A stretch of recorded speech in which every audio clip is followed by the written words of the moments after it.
Deliberate Leaders. I am your host, Allison Dunn, executive coach and founder of the Deliberate Leaders podcast. I am very excited to have our guest today. We have with us in the house, Sean Glaze. He is the author of 4 books, The Unexpected Leader, Rapid Teamwork, The 10 Commandments of Winning Teammates, and his newest book, Staying Coachable. Each are entertaining parables with powerful takeaways for building and leading great teams.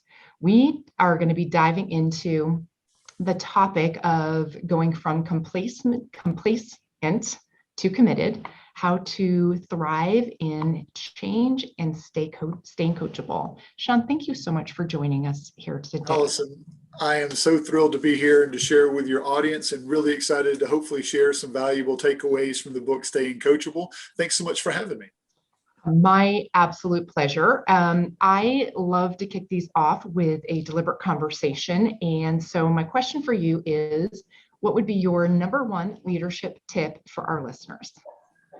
Wow. Number one leadership tip, I think, is probably embedded in some of what we're going to talk about in the book, because most of what I've been able to write about and speak about and work with leaders in order to help them improve is where I, as a young leader, made those mistakes. And so the idea of one single tip is probably to move from command and control and really be curious and connect. And I think that that's probably the one part, looking back upon my experiences as a coach, that I wish I had done better sooner with the players that I had. Okay, fantastic. What background do you have where you are in command and control? Because I think that that's in certain industries bring that out in people. So I'm curious. My background is I spent over 2 decades as a high school literature teacher and basketball coach. And it's as a basketball coach that I obviously learned all the lessons and now have a lot of the takeaways and insights that I'll share with leaders in various industries in conferences and trainings. A lot of the issues I had in building a more productive team culture, because the teams I would take over, Allison, were almost always at the bottom of the region, and they're coming open because they've only won 2 or 3 games in the last couple of years. And so you're taking over a program or a culture that doesn't have a whole lot of talent and hasn't had a whole lot of success. And to be able to not just build up the talent and the skills and the people, but to create an environment where they can thrive.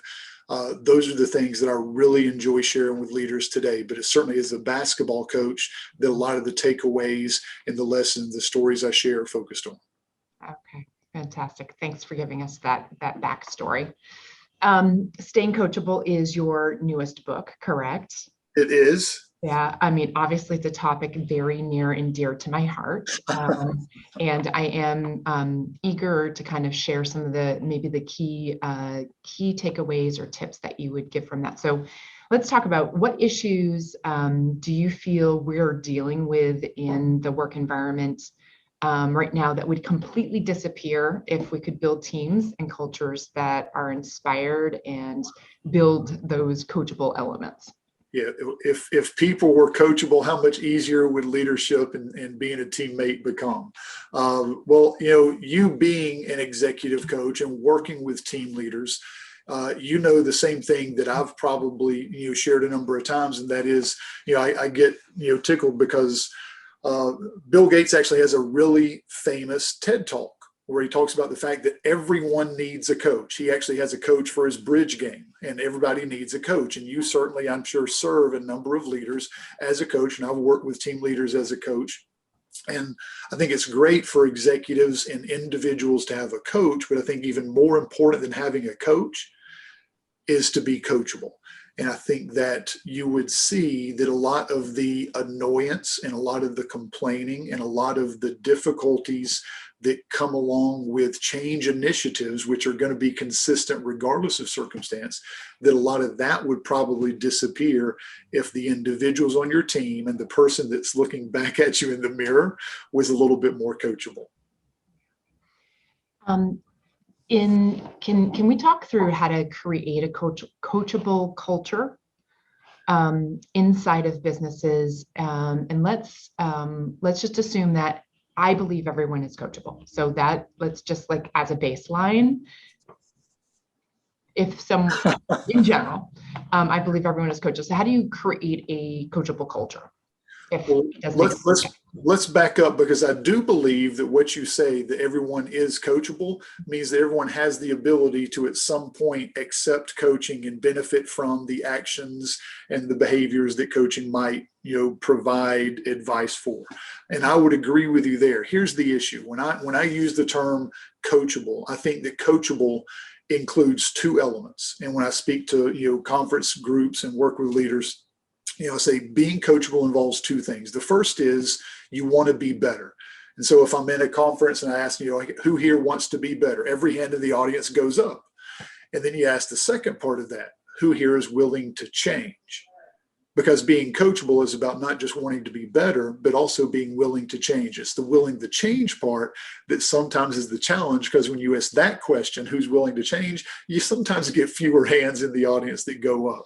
And so I think our job as leaders is we create a coachable culture when first we're coachable and we give people an example to emulate.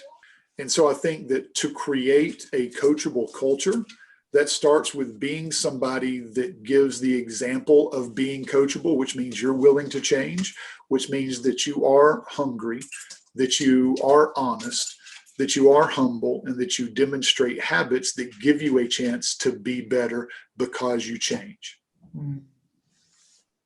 The title of your book is Stay Coachable. So talk me through what you mean when you are talking about that.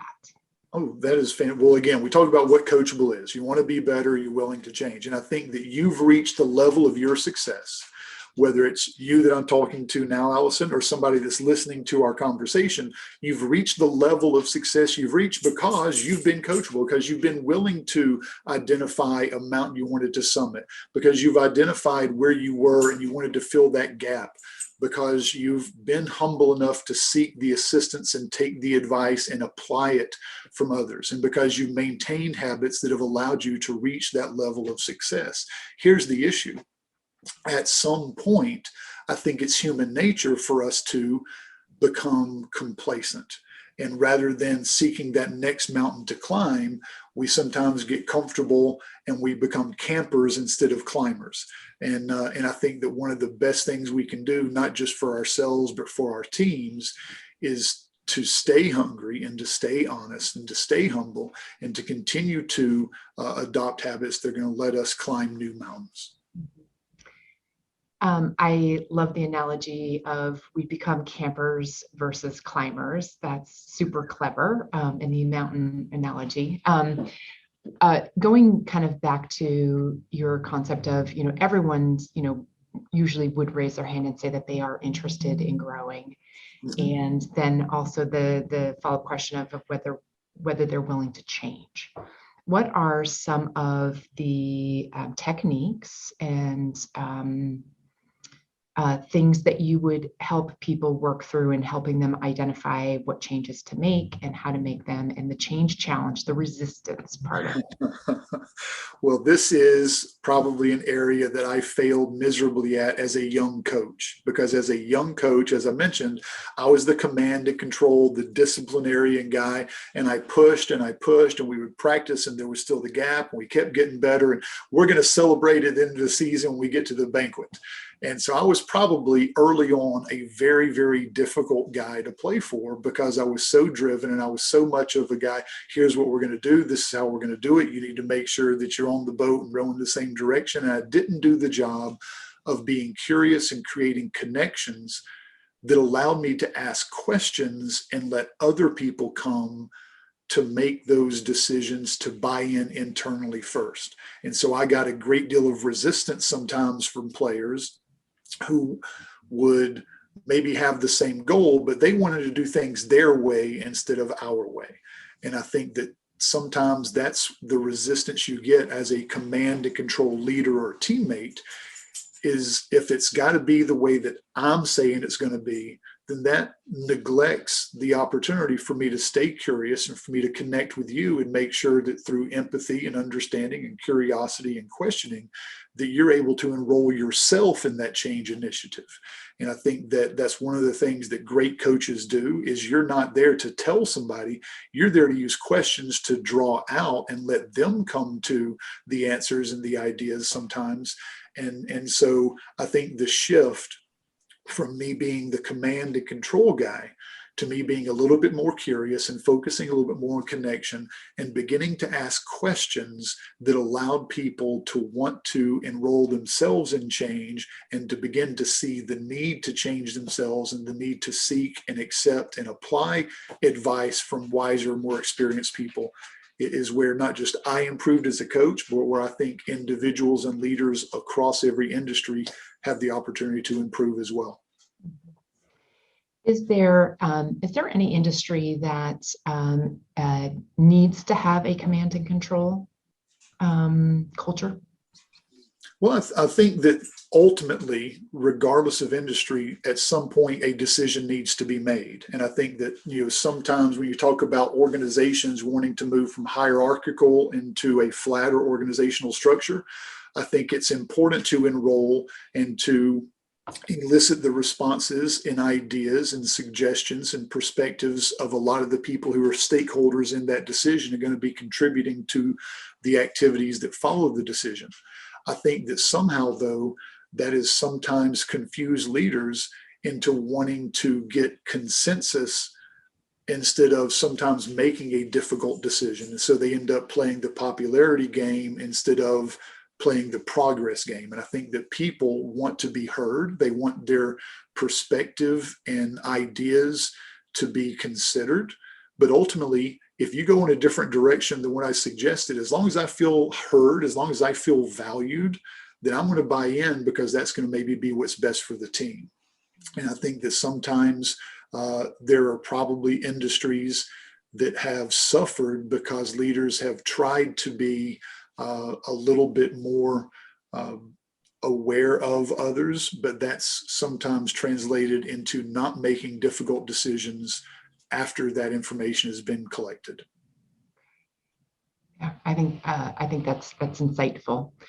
I'm curious, as you did a transition from command and control to more curiosity and connection. What type of results did your team accomplish, or was this after the fact? Well, I think towards the end of my coaching career, you certainly saw a lot more success earlier, but even more than the success we had in terms of wins and losses at the end of the season. I think what made it far more effective, and this is where you talk about having a coachable culture. I define culture as nothing more than the behaviors that are allowed to be repeated in your organization. And culture is behavior. So I build a culture based upon the behaviors that I allow to be repeated by myself and by my team. And if you allow something to occur, that silence is consent. And I think sometimes that's difficult for teammates to be willing to step up and maintain the standard of a culture. But ultimately, as a leader, that's our job, is to define not just the values, but what are those behaviors that represent those values. So all that said, I think that if we're going to really make a change in culture and shift, the reason we want to shift culture is because our behaviors don't just eventually determine results. Our behaviors and the culture that we allow, that we build, that we establish as a standard, that creates the experience that people have every single day in our organization. And toxic organizations may sometimes get positive results, but their people are miserable along the way. And looking back, as a younger coach, we got pretty good results, even on teams that didn't sometimes have a lot of talent, but I was probably not very fun to play for. And our people probably were looking forward to the end of the season rather than towards the end of my coaching career, as you get a little bit of experience and a little bit of wisdom, you made enough mistakes to kind of give yourself the scars of past bad decisions so you can make better decisions. I think that we enjoyed those practices, we enjoyed each other's, and we had a better time in the midst of the journey. And I think that that's sometimes where leaders may sometimes lose sight of the power of culture. Culture doesn't just determine how well your strategy is executed. Culture determines how well your people enjoy the journey to the results you're getting. I am positive that there are listeners who are listening to this episode that recognize that there are behaviors inside of their culture that as the leader and or as the following of the leader they've allowed. So, and I appreciate your definition, because I think that's really important to kind of hone in exactly what do we mean by culture. So let's say that a listener can recognize that they have something in their culture that needs to be changed. How would you encourage them to go about making that change?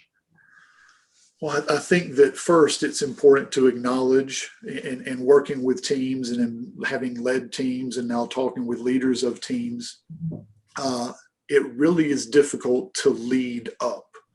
And I think that it's doable, but it's a really difficult slog to be deliberately different and to allow your example and those conversations and interactions that you need to have to ultimately affect those around you, and then the leadership of that's going to determine some of what that environment is. I think that culture is always so much more effectively changed if it's a top-down initiative, but it's certainly not impossible for an individual to have an impact on their team environment. And so I think that, and you know this, and I'm sure most of your leaders do as well, the single greatest tool you have to change your environment is first your own example. What are you doing and what are you saying in those conversations? And what are you allowing to happen without saying something? I think sometimes, it's easy to allow something to happen because you don't want to be involved and you don't want to be that person. And it may be uncomfortable to have that conversation. But I think that if you, as a leader, can help to equip your people to have some of those conversations and to really focus on, hey, it's not the person that I'm attacking, but here's how we do things. And this is what we agreed to. And if you can take the time early on, and I think that one of the best things I did in terms of establishing culture in the teams that I had and in the organizations that I work with at times, is not just identifying mission and vision and values, but what do those values look like? How can we define behaviors and establish standards for our teams so that here are the non-negotiables? This is how we're going to interact. This is what we're going to do with how we're going to communicate on remote teams. These are the things that we're going to aspire to be, and these are the things that we're not going to allow. And once you take the time to enroll people and they actually have a chance to contribute to identifying what those behaviors and standards and commitments are, then it's a whole lot easier to identify that commitment or standard because we've all committed to it. We've all made an agreement. And that way you're saying, hey, this is how we do things. And I think that that's, again, not always an easy conversation to have, but great teams are willing to have difficult conversations. I very much appreciate. I think in looking at how people want to have a really good culture, and it emulates by the behaviors that we allow in it. But it's a conversation that we don't really talk about the behaviors that we actually value or that we're agreeing to do as a collective group, right? And to actually pull people together and have it start at the top and have that as an open conversation of those behaviors is so critical. Oh, well, your entire podcast is based upon the ideology. Everybody's got a culture. Yeah. At home, your home has a culture. You have behaviors that are allowed and repeated in your home. You have behaviors that are allowed and repeated in your workplace. But a quality leader is going to be deliberate about defining those. And if you've not defined those, you still have a culture, but it's one that's by default instead of by definition. In your book, you talk about in the parable of how to shift teammates from being annoyed by advice to being appreciative of that. Can you talk us through that? Yeah, well, the book, and again, I'm really excited because just recently got the hardback version that came available. So been showing that off, and my wife laughed at me, a couple of days ago when it first arrived. But yeah, I think that shift occurs for one major reason. And the book is really a parable. And again, my books are all kind of stories that then carry with them some of the nuggets of content that are hopefully usable for leaders and teams. But the story, Staying Coachable, really includes some letters back and forth and conversations back and forth where this wise guide basically provides a set of 4 questions. And the first question that's really important, and this is a question you're going to ask a lot of your coaching clients right off the bat, is what is it we want to accomplish? What is the mountain that you want to summit? What is the thing that you specifically want? Because you've got to identify that hunger first. The second question deals with honesty. Where are you now? Because if the top of the mountain is over there and I'm right here, well, there's a pretty significant gap between where we are and where we want to be. And I think that sometimes people get caught living in fog and they don't clarify exactly where we're at and exactly where we would like to be. And so they allow themselves to be in this uncomfortable fog because it's more comfortable to stand in fog than it is to get the clarity of looking in a clear mirror at what are my numbers and what am I producing, what are our results today and where they need to be. But once you have that clarity, once you have those difficult conversations internally or with your team to get some clear definition of what we're looking to accomplish and where we want to be and where we are presently and what our numbers are now, once you establish that gap, it's that gap that gives people the motivation and desire to fill it because they understand that there's a gap that needs to be filled that makes them uncomfortable. And it's that discomfort that I think shifts people from wanting to be annoyed by and not taking but resisting advice to then seeking out advice. Because again, a lot of people want to be better, but they want to be better their way. But their way is only going to take them so far, and they're going to be the own ceiling, on their own, improvement. And so once you take the time to recognize that gap, that's going to be what inspires you to seek out a mentor, to seek out quality advice, to seek out the wisdom and information of people who have climbed the mountain that you're seeking to summit, and begin to not just appreciate that advice, but hopefully to apply it as well. Good. I think those are great questions to ask. You also have kind of an outline of questions that you ask to help someone to inspire people to be more coachable. Could you walk us through those? Yeah, and I think that the 4 questions, again, starts with hunger, because you've got to have that purpose. What exactly specifically do you want? The second question is, where are you now? What are your present numbers? What is that situation that you find yourself in when you look in a clear mirror instead of wanting to explain away stuff? And once you create that gap, that's humility. So you go from hunger to honesty to the humility of acknowledging, maybe I don't have all the answers. Maybe I'm, as a young coach, and I've told this story a lot of times, Allison, as a young coach, I had some success as a JV coach, won a lot of games, but I had a whole lot of talent on the team in the school that I was at. So when I got my very first head coaching job, I go in with all kinds of enthusiasm and excitement and expectations. We're going to change the world because my X's and O's are great. I'm going to do a great job of skill development. And we won 5 games the very first year. So I'm like heartbroken that very first year because I thought my X's and O's and my skill, all that's going to change. And obviously you realize that culture is going to separate and obviously support strategy. Well, what I didn't realize early on is all that confidence that I went into that very first job with wasn't really confidence. See, I think confidence is knowing you can help.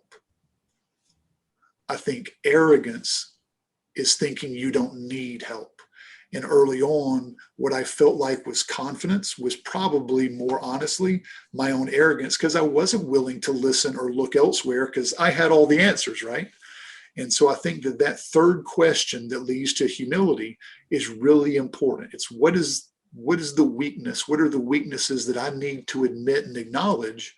And once you admit that there's a need, then you're going to seek out someone that can fill that need. And I'm going to find a coach. I'm going to find a mentor. I'm going to find someone who's walked that path that I'm wanting to walk, who's going to help me do it successfully.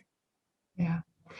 I have the opportunity to witness a lot of very successful leaders and business owners kind of self-disclose the arrogant versus the humility of that recognition, that space, that aha. And so I love the fact that we all need to move at some point. At some point, we are on the arrogant side and need to be more on the humble side because we all do need help. We don't always know the right way to get there. So that's fantastic. Sean, I am. Yes. So where can people get your newest book? Where would you like people to procure your newest book? Well, thank you so much for asking. I really do hope that they will take the time to find a copy, because I really do believe, and I may be a little bit biased, but I really do believe that something can not just spur and inspire their own individual development and improvement, but absolutely be a template they can use to help their teams to improve by leading in a different way, in a more effective way, and using questions and connection and curiosity and that process of 4 questions to help their people in one-on-one conversations, and even just throughout regular interactions, to help other people on their team to improve and to grow and to accept that change initiative that we all know is coming. So Staying Coachable is available on Amazon. It is available at Books A Million and Barnes & Noble. You can find me online at Great Results Teambuilding or at seanglaze.net.